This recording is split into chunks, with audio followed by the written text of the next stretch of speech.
waaw fidèle ami Koom-Koom TV comme ni ñu leen ko defalee ci directeur bi ñu ñëw ak Coly monsieur Coly ñu ngi lay nuyu. maa ngi leen di fay. yaa ngi am jàmm bu baax. waaw maa ngi sant yàlla bu baax a baax a baax. def bref présentation pour bokk internet ak téléspectateur Koom-Koom yi lay seetaan. waaw mbokk yi maa ngi tudd Abdourahmane Coly. Je suis le chargé de communication du monument de la Renaissance africaine. chargé moom moo nar a nekk suñu guide tey fi nga xamante ni waa Koom-Koom defoon nañ leen déplacement bi bu ñëw fi nga xamante ni mooy ci biir monument de la Renaissance maintenant moom la ñuy àndal mu guidé ñu yóbbu ñu si biir wan ñu lan mooy monument de la Renaissance africaine est-ce que mën nañu am benn bref explication ci monument de la Renaissance africaine. waaw monument de la Renaissance africaine benn œuvre la œuvre gigantesque bu architecte Pierre Goudiaby Atepa en compagnie avec le chef de l'État Abdoulaye Wade ñu initié ko. boole Afrique pays Afrique yëpp les 54 États pour un peu magnifier l'unité africaine c'est-à-dire pour réew Afrique yëpp booloo nekk benn pour vraiment réfléchir sur l'Afrique de demain mais aussi penser à son passé c'est-à-dire une Afrique qui s'adosse à son passé glorieux et pointe l'horizon vers le futur c'est pourquoi boo leen xoolee la main de l'enfant qui pointe vers le futur marque vraiment une Afrique qui réfléchit et qui pense vers son futur loolu la kon donc léegi fidèle internet da nga leen di bàyyi ngeen topp ñu mu ànd ak sama guide Coly mu expliquer ñu ci biir mu nuñ koy gën a yaatalee rek.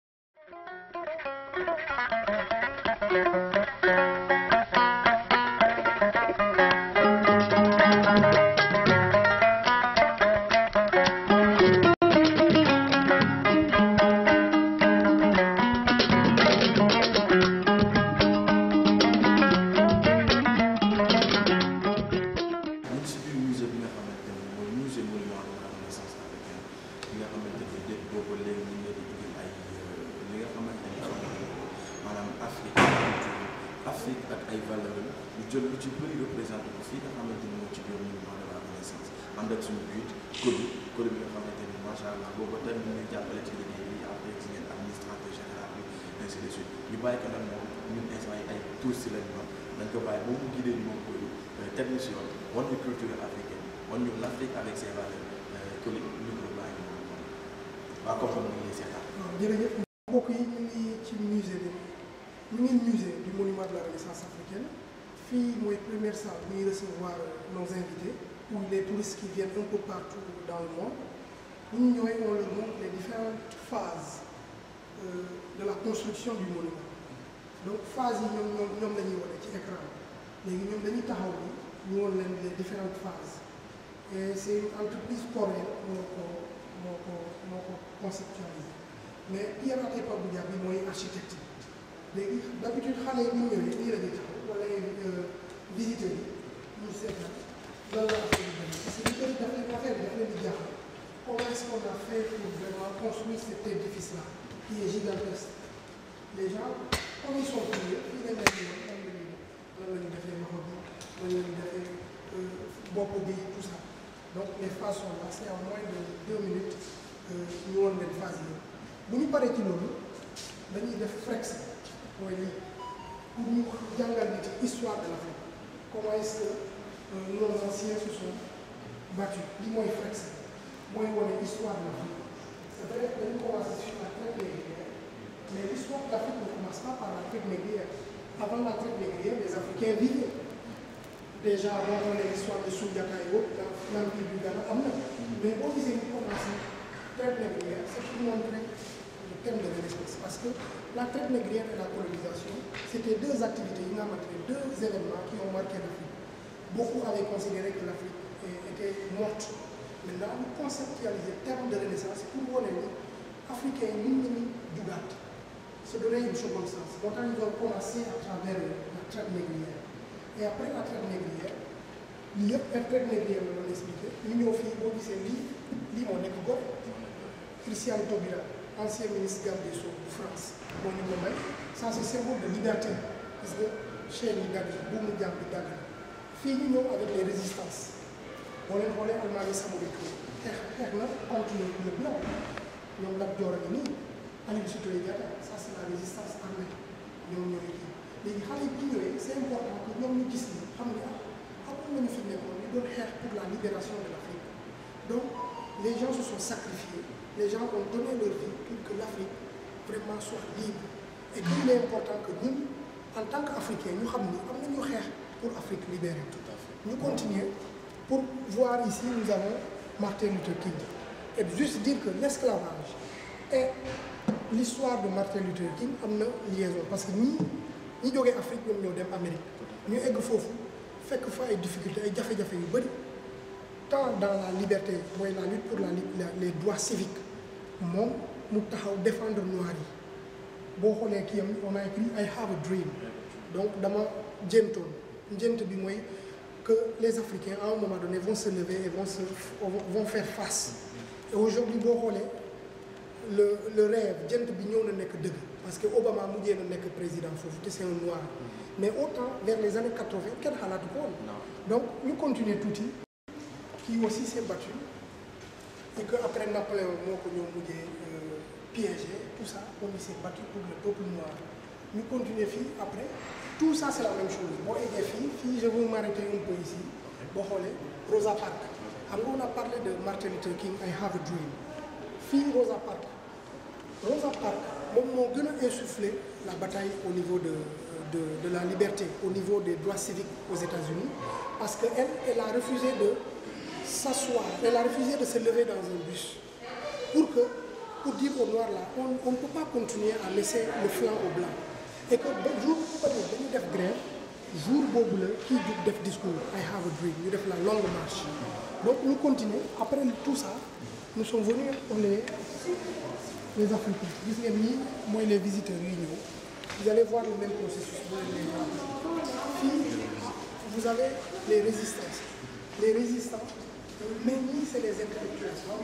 Donc avant les indépendances, vers les années 60 et pendant les indépendances. Bon, les volets, Patrice Lumumba, c'est une figure emblématique aujourd'hui de la résistance. Le vaillant congolais a donné sa vie pour la liberté de l'Afrique. Bon, on est qui Kwame Nkrumah, Sékou Touré. On se rappelle de son fameux discours lorsque le général de Gaulle était venu à Guinée-Conakry. Donc nous faire pour l'Afrique. Nous parlons, il faut continuer un peu vers là, je m'arrête là, ici. C'est important parce que qui beaucoup qui n'est pas bien. Tabom de qui réaliser le NEPAD, la libération de l'Afrique aussi. Mais nous, côté Ham-Ham, nous devons focaliser. Et le grand-père, que les gens considèrent qu'il a insufflé un nouveau souffle à l'Afrique, Nelson Mandela. Parce que la bataille contre l'apartheid a dépassé même les frontières de l'Afrique. C'est devenu mondial. Et même certains Européens se sont liés avec lui pour un peu l'aider dans sa lutte contre l'apartheid. Donc, nous parlons ici, cher Antonio, nous avons dit Senghor, gis Modibo Keïta, c'est des figures qui c'est important. Nous avons un musée comme monument. Nous ils se sont sacrifiés vraiment pour la libération de l'Afrique. Donc, tous les visiteurs réunions, tu vois l'esclavage, tu vois la colonisation, tu comprends aisément que l'Afrique voulait se donner une seconde chance, sortir de la profondeur de terre et aller vers la lumière. Et pourquoi sortir de la profondeur de terre? Parce que l'esclavage nous a, 400 ans d'esclavage, nous a beaucoup touché. Après, l'esclavage est venu la colonisation. Donc, c'est ces deux événements qui ont marqué l'Afrique. C'est pourquoi le terme de naissance est fondamentalement important. Donc, première phase visible. Après, il y a premier, deuxième, troisième. Après, il y a chapeau. Moi, normalement, je vais faire le guide. Je vais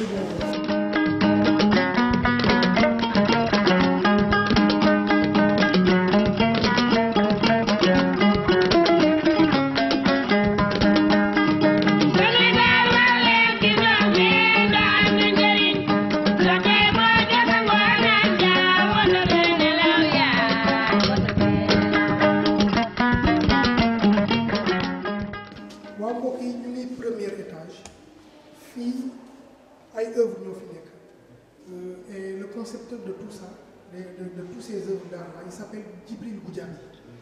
Djibril Goudiaby, moi, il est concepteur. Et moi, artiste. Mais il a représenté les différentes ethnies du Sénégal. Bon, c'est des femmes Joola qui sont en lutte de fécondité fii c'est des séeréer boo gisee ñu leewtoo rek ay mbër lañ ay séeréer lañ ñu ñëw fii fekk la kora donc c'est le vieux mandin avec sa kora fële c'est le balafon c'est les balantes boo xoolee boo demee vers le sud du Sénégal vers Balantacounda Sadio Mané côté bu mu dëkk ay Bambali Diattacounda ñoom ñooy jouer avec le balafon mais faudrait-il aussi signaler que maintenant balafon bi dafa dem ba law ci yenn dëkk Afrique yi comme Burkina Faso ñoom dañuy jouer tamit balafon bu bëri ak kora tamit vers le Mali donc ñoom ñooy balafon ñii c'est le vieux bassin ñii c'est le truc de récolte de miel bu ñuy dem pour récolter le miel la lem bu ñu koy kii lii la ñuy def les bassins ils sont dans le Sénégal oriental vers Kédougou Tambacounda fële c'est des Joola deux jeunes Joola ñoom li ñuy def nii c'est le bougout mooy l'initiation c'est les Joola dugub néewu góor mooy dugub néewu góor léeg-léeg ngay soxla ñoom ñooy les Joola ki yore benn ay béykat fële c'est le change du village boo dëkk boo gis dafa am kilifa donc kii mooy kilifa bi boo xoolee pël bi moom jarul ma leen koy préparé moom mooy borom technique moom mooy pël bi waaw donc fii c'est les différentes ethnies du Sénégal la ñu représenté c'est vrai que am na yeneen ñëw ñi mais quand même ñii boo xoolee c'est assez représentatif léegi fii enceinte léegi mu ne il fait une projection pour dire que lii ko lii la ñu xam nga je vous ai dit que monument à chaque fois moom il pointe vers le futur léegi moom peut-être dans sa conception du futur ni la conceptualiser les zones du futur mais ça c'est purement artistique c'est une vision artistique donc lii mooy premier étage vraiment nii la ñuy wane nañu woon ñii di ñëw visiter waaw nii la ñuy wane ñii di ñëw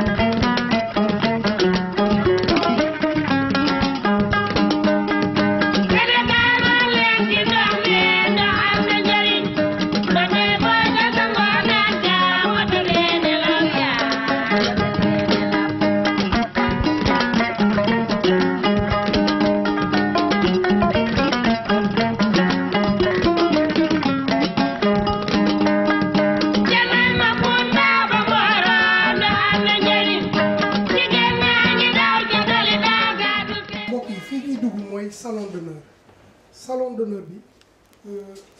c'est purement symbolique fii le président Abdoulaye Wade doon recevoir président yi tour à tour mooy jour inauguration bi fii lañ doon toog moom fële la doon toog muy recevoir président yi ku ñëw mu recevoir la nga dem ku ñëw mu recevoir la nga dem mais après salon d'honneur bi signification c'est purement encore symbolique ça marque l'unité africaine boo xoolee dëkk yu bëri dañu indi seen objet d'art seen œuvre d'art yu nga xamante ne ñoom dañ ko considérer dañ ko gën a jàpp seen réew ñu indi ko def ko fii pour symbole d'unité boo xoolee Libéria lii la indi Libéria lii la indi comme contribution. Libéria waaw Libéria lii la indi lii Cameroun la jógee bi mooy masque d'éléphant du Cameroun gis nga fii bi mooy masque d'éléphant du Cameroun fii nous avons l'échelle du Mali échelle du Mali. ci moom la ñu appuyer pour yéeg. waaw ñoom ci lii la ñuy jëlee pour yéeg parfois fu ñu garé mooy dans les greniers là mooy fu ñu teg ceeb bi foofu la ñuy kii pour jël li yéeg. bi waa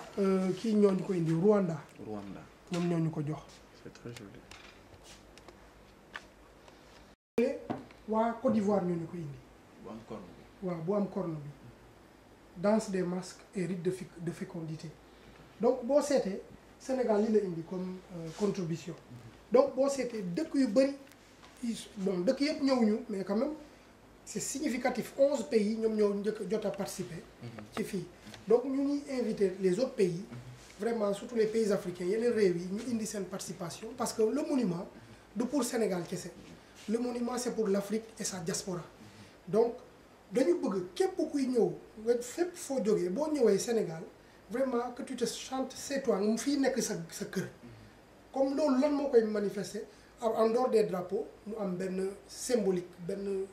objet d'art bi nga xamante ne day représenter sa réew mu nekk fii. mbokk yi fii mooy salle de lecture ou salle de spectacle c'est réservé aux enfants. salle bi boo fi duggee doo dëgg bruit c'est-à-dire c'est une salle insonorisante dañuy may xale yi ñoom tamit ñu ñëw mu mel ni benn genre mini spectacle bu ñuy def fii nga yéeg ci kaw def benn poésie wala nga def benn activité théâtrale c'est important. pour xale yi tamit xam des fois bu ñu amee yenn conférence yu ndaw yi tamit fii lañ koy ñëw defee mais c'est réservé aux enfants c'est une salle de lecture une salle de spectacle une salle de théâtre pour les enfants. pour que xale yi tamit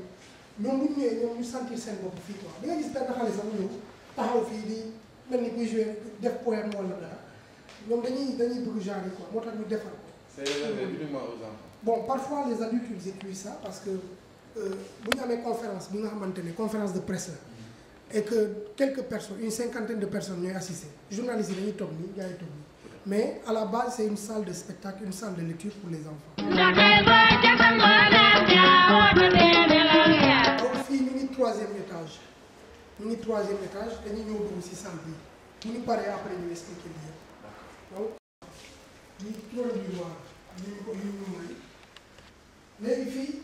bu ñu fi eggee d'habitude on explique aux visiteurs que monument la mooy histoire lu tax ñu def monument parce que tout est symbolique gis nga femme bi di jël loxo bàyyi ko ci ginnaaw loolu mooy nag bu ñu fàttee démb lii boo gisee c'est une famille africaine benn famille africaine la papa yaay doom comme xale yi ñu koy waxee papa yaay doom papa bi jël loxo bi te soxna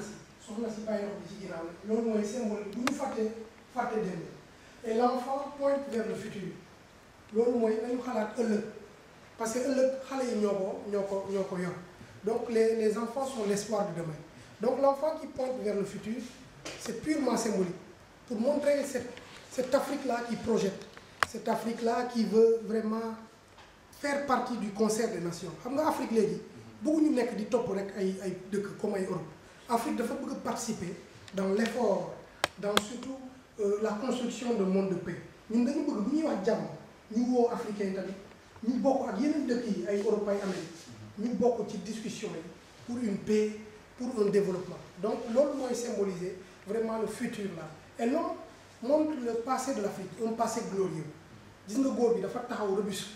wane ni ñun autant dañu taxaw l'Afrique est debout fière il sort des profondeurs des ténèbres jóge ci lëndëm dem ba ci lumière loolu lay signifier et que cette Afrique-là est fière dañu bëgg africains yi gëm seen bopp comme ñi ñu taxawee gëm seen bopp sigi xool adduna bi nii en face avec fierté donc loolu la ñuy tënk vraiment di ko expliquer ay visiteurs moo tax d'habitude buy ñuy visiteurs yi fi ñëw bu ñuy ñibbi dañuy kontaan di nga gis ku ñëw visiter ba pare il est fier d'être africain donc ñun suñu rôle tamit mooy képp kuy ñëw visiter monument booy dem nga kontaan ci Afrique nga fier ci Afrique nangu ni yow africain nga te mun nga vraiment apporter ta pierre à l'édification d'un monde de paix. léegi. moo tax boobu la salle du trône waaw. c'est fait ici au Sénégal. non c'est des donations comme toujours. C'est des donations. Fii comme ni ma leen ko waxee ci suuf fii c'est des tableaux représentatifs boo xoolee président yi ñoo fi nekk les 4 présidents du Sénégal boo xoolee Senghor a ngi nii premier président du Sénégal le second il est là Abdou Diouf kii mooy Abdoulaye Wade moom moo conceptualisé monument après mu jox ko Pierre Goudiaby Atepa mu nekk architecte bi ñoom ñoo kii Abdoulaye Wade a ngi nii kii mooy Macky Sall kii mooy le 4e président du Sénégal boo leen ñëwee fii lii laa leen doon wax le discours de Martin Luther King mooy la lutte pour les droits civiques des Noirs américains Martin Luther King I have a dream fii Barack Obama xam nga I have a dream mooy damaa gént noir les noirs yi xeex bi am benn taxawaay bu ñu taxaw États-Unis kii nekk na président États-Unis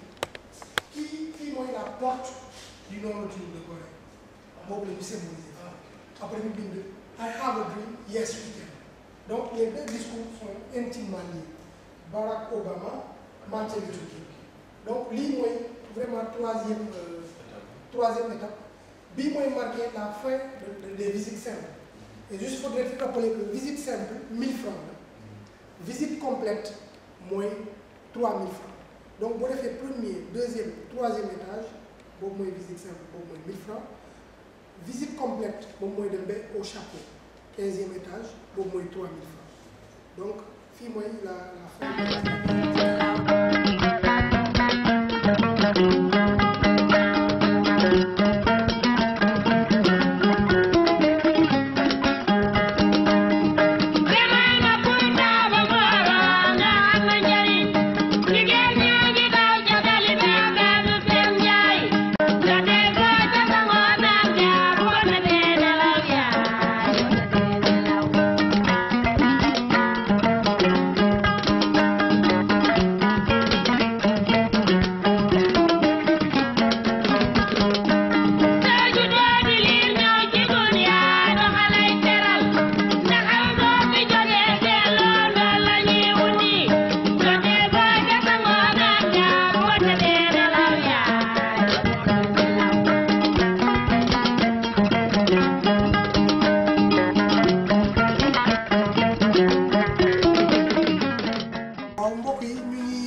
expliquer bu baax fii mooy bopp bi couronne bi fii boo fi taxawee da ngay tiim Dakar da nga koy tiim nii di gis ay kii donc fii mooy bopp ku góor ki quoi waaw fii la.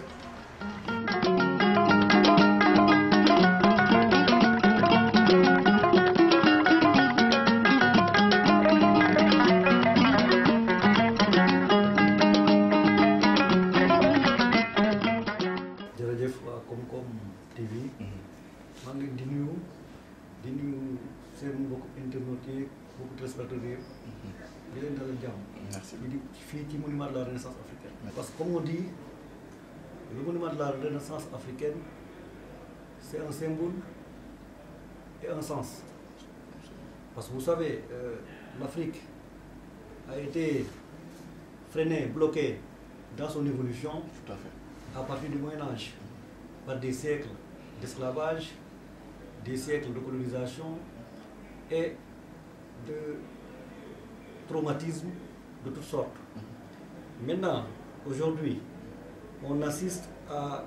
un éclatement de la culture, et cela depuis un certain temps, parce qu'il y a eu des initiatives qui se sont réunies pour véritablement donner une autre naissance, une autre vie à l'Afrique. Cela a été porté par des dignes fils de l'Afrique. Nous avons dit que nous Afrique pour orienter vers son avenir. Madame, nous avons son destin en main parce que nous avons pensé que l'Afrique amul kenn ku mu war a rattraper. L'Afrique n'a personne à rattraper. Ensuite, l'Afrique aussi n'a pas la vocation de devenir l'Europe ou les Amériques. Mais l'Afrique dafa war a doon Afrique bu boppam. Donc ñu jóg ci di ci wax di ci xalaat di def ay conférences yu mag di def ay rencontres pour orienter waat Afrique fi nga xam ne foofu la war a jëm. Donc soo xoolee loolu moo waral ancien président bi fi nekkoon am idée créer un monument tuddee ko monument de la Renaissance africaine mooy monument boo xam ne soo ko xoolee symbole bi mooy benn famille ku góor ak soxnaam téye seen doom ji joxoñ vers l'avenir maanaam pour donner une orientation donner la voie fi nga xam ne Afrique foofu la war a jëm léegi soo xoolee aussi socle monument bi fi mu tegu dafay représenter symboliser ces siècles de difficultés yi nga xam ne Afrique traversé na ko donc fa bi dafay jógee ci lu métti génn sortir de terre pour pointer le doigt vers l'horizon donc foofu la ñu war a jëm loolu mooy le symbole. Le sens maintenant soo xoolee dafa am benn contenu bu fi nekk parce que le monument c'est pas que ce qu'on voit c'est l'œuvre architecturale l'aspect esthétique architecture monument bi mais soo duggee ci biir y a un musée à l'intérieur du musée aussi il y a des choses yoo xamante ne lépp fi nga xamante ne d'abord Afrique traversé na ko muy depuis l'esclavage la colonisation les révolutions qui ont fait que ñuy dox di dox ba yegg ci suñu indépendance et à partir des indépendances aussi ñu orienté waat jël suñu destin en main pour xool fi ñu jëm loolu yëpp mu ngi ci biir musée bi te nekk loo xamante ne ay leçons la ay jàngale yoo xam ne dañu koy jàngal nit ñi di ko won nit ñi di ko won aussi tous les Africains parce que monument bi comme on dit c'est un monument qui se trouve à terre sénégalaise mais qui appartient à toute l'Afrique et à sa diaspora. L'historique, comme je l'ai dit tout à l'heure, l'Afrique a été bloquée par des siècles d'esclavage. À partir du Moyen-Âge déjà, ensuite des siècles de colonisation et d'obscurantisme de toutes sortes. Maintenant, les Africains, à partir de ce moment, se sont levés pour prendre le destin de l'Afrique en main. Tout à fait. Prendre une nouvelle orientation. Renaître pour véritablement orienter le futur de l'Afrique. Tout à fait. Donc c'est à partir de là que l'idée de la renaissance africaine est née et les gens qui ont porté cette renaissance-là ont pensé à des conférences, à des rencontres avec les intellectuels de tous bords au niveau de l'Afrique, de sa diaspora, et aussi ont pensé à matérialiser ce concept de renaissance africaine, ce qui a abouti à l'érection de ce monument à Dakar. Le monument qui est une œuvre architecturale très jolie, assez imposante, mais aussi qui, au-delà de l'aspect architectural, regorge un sens assez important pour l'Afrique. Parce que quand même l'orientation du doigt de l'enfant, ça pointe le futur. Donc là aussi, il y a l'aspect jeunesse qui est mis en exergue, la jeunesse de l'Afrique, mais aussi la jeunesse de tout le continent qui doit véritablement porter cette Afrique-là vers son orientation future. Côté économique, dinaa ci sawar a tontu lool parce que au fait d'abord soo xoolee monument de la Renaissance ay Sénégalais ñoom ñoo fiy liggéey. C'est des enfants de ce pays ñoom ñoo fi nekk di liggéey te loolu dafa am lu muy répondre dafay tontu ci wàllu chômage. Parce que képp ku wax liggéey wax chômage donc c'est un gap qui est absolu au niveau du chômage. Il y a des contractuels qui sont là, il y a des prestataires de services, il y a tout un ensemble de personnes et de personnels qui tournent autour du monument. Il y a des marchands d'objets d'art qui vivent, qui travaillent autour du monument. Il y a même des photographes. Tout à fait. Donc ce sont des gens qui sont là, qui travaillent, qui nourrissent leur famille et qui interviennent quand même pour accompagner le monument. Donc économiquement, cet aspect, on peut développer. Beneen aspect aussi, c'est un lieu touristique. C'est un lieu touristique parce que l'image du Sénégal est fortement collée à celle du monument à l'étranger, l'image de Dakar aussi. Tax ba mu am ay touristes yu bari xam ne dañuy ñëw. Tout à fait suñu ñëw aussi dafa am lu ñu fiy bàyyi. Tout à fait loolu ñu fiy bàyyi. Mën nañu ko xool économiquement dafay jàppale réew parce que aussi dafay contribuer à entretenir, à maintenir le monument. Donc yooyu yëpp soo xoolee ci aspect économique. Parce que d'abord dafa am benn convention boo xam ne moom moo lié le ministère de la culture et de la communication nga xam ne moom moo ñu boot fa la ñu bokk ak le ministère du tourisme du Sénégal.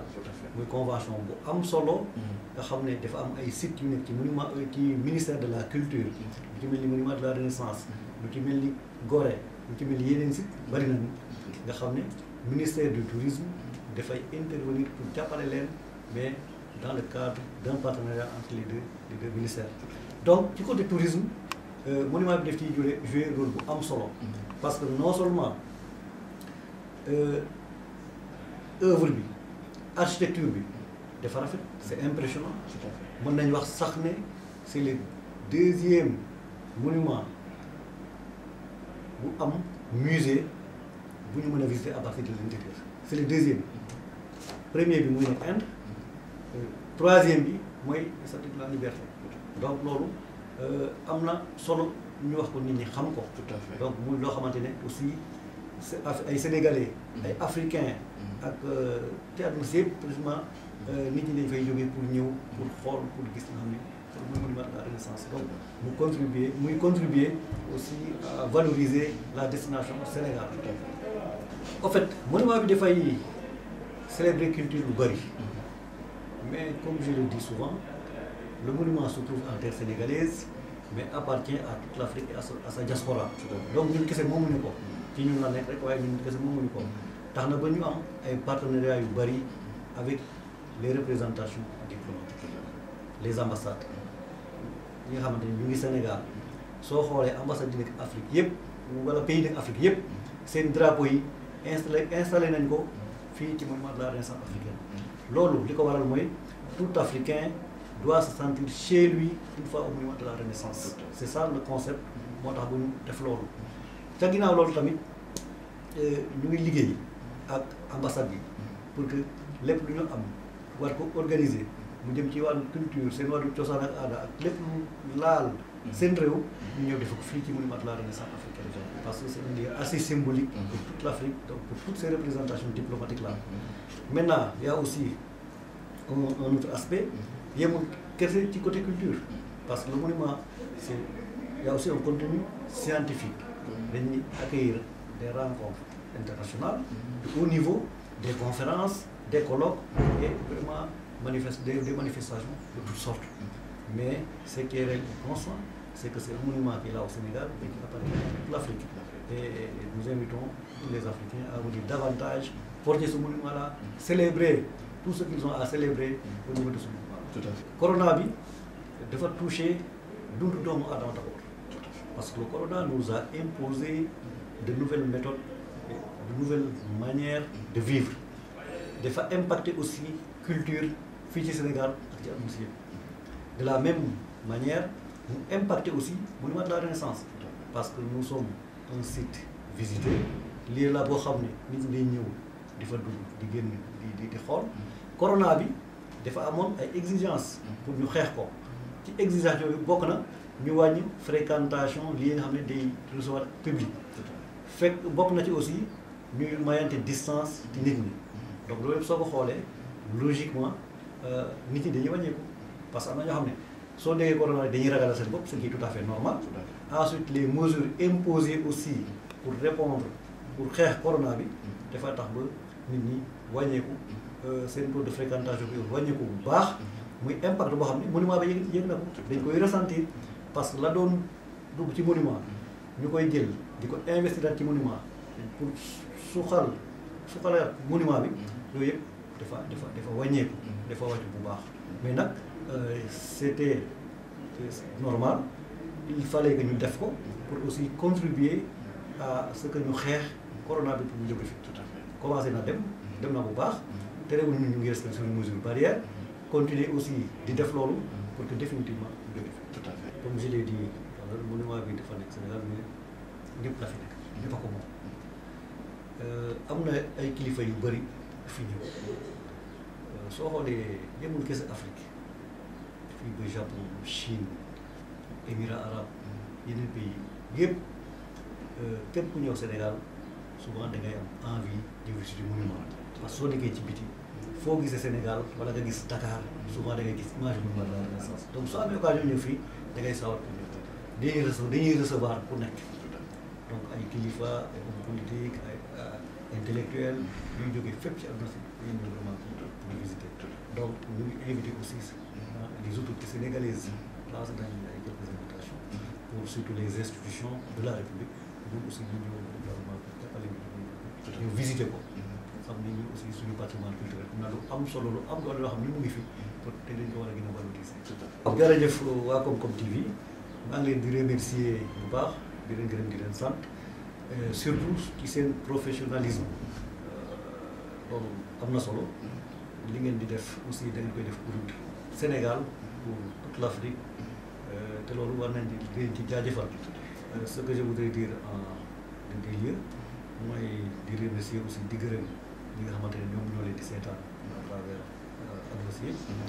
mais aussi di lancer un appel à tous les Sénégalais et à toutes les Sénégalaises pour que ñoom ñu ñëw véritablement visiter monument de la Renaissance africaine d'abord mais ensuite pour que ñu porter monument de la Renaissance africaine parce que monument bi monument Sénégal la monument Afrique la donc ñun waa Sénégal ñoo am chance mu nekk ci ñun donc ñun ñoo war a njëkk a porter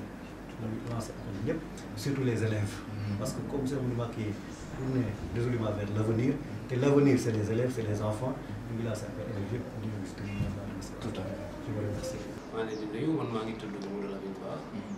maa yor lépp luy wàllu programme ak contenu scientifique maanaam lépp lu nga xam ne daal xalaat la ñu koy. waaw en fait contenu scientifique bi bu ñu koy wax duñ ko tënk rek ci ñi fi am collection parce que sa question bi day renvoyer si collection. mooy ñi am ay œuvres ci biir musée. loolu mooy collection yi. am na 11 pays yu am collection yoo xam ne seen i œuvres yoo xam ne si wàllu li ñuy wax patrimoine am na lu muy représenté ci seen dëkk ñoom ci seen réew ñoom ñu indi ko fii ci réewu Sénégal jëmmal ko fii ci suñu musée bi. beneen aspect contenu scientifique bi maanaam xalaat yi mooy échange yi waxtaan yi panel yi fii am ñu koy am ak le monde universitaire gëstukat yi nekk ci université yi ci bërëbu jàngukaay yu mag yi di ko am aussi ak enseignants yi éducateurs yi ak étudiants yi. donc loolu aussi beneen pàcc la ci wàllum scientifique bi xalaat yi nga xam ne vraiment ci question yi nga xam ne question d'actualité la question contemporaine la yoo xam ne dafa soxal Afrique soxal diaspora bi soxal àdduna lépp mun ci am benn regard am luñ ci indi ci xalaat bokk ko yeneen Sénégalais yi ak le monde africain de manière générale, le monde de manière générale. waaw c'est peu par rapport ak Afrique dimension bi moom mais c'est pas peu par rapport ak durée bi monument bi am pour l'instant monument bi door am 11 ans ñuy teg ay jéego yu bari pour nit ñi gën ko xam gën ko approprier wu gën ko bëgg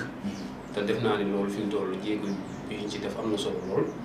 ba tax na du ñuy yem si 11 yi parce que jàpp nañ ne at yii ñi di ñëw yëpp dina am yeneen réew indi ay yeneen œuvre pour renforcer collection bi nekk ci musée bi dañuy jógee ci 3 avril ñu def journée internationale de la renaissance africaine ñu def ren benn jéego bu bees mooy at bu nekk dañuy jël benn réew invité ko muy pays invité d'honneur loolu dana gën a jëmmal li ngay wax nii ça dina permettre réew ba buy ñëw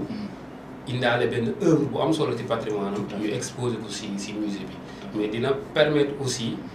diplomatie bi niñ ciy liggéey di ci réew mi di liggéey ak autorités yi monument doon benn vecteur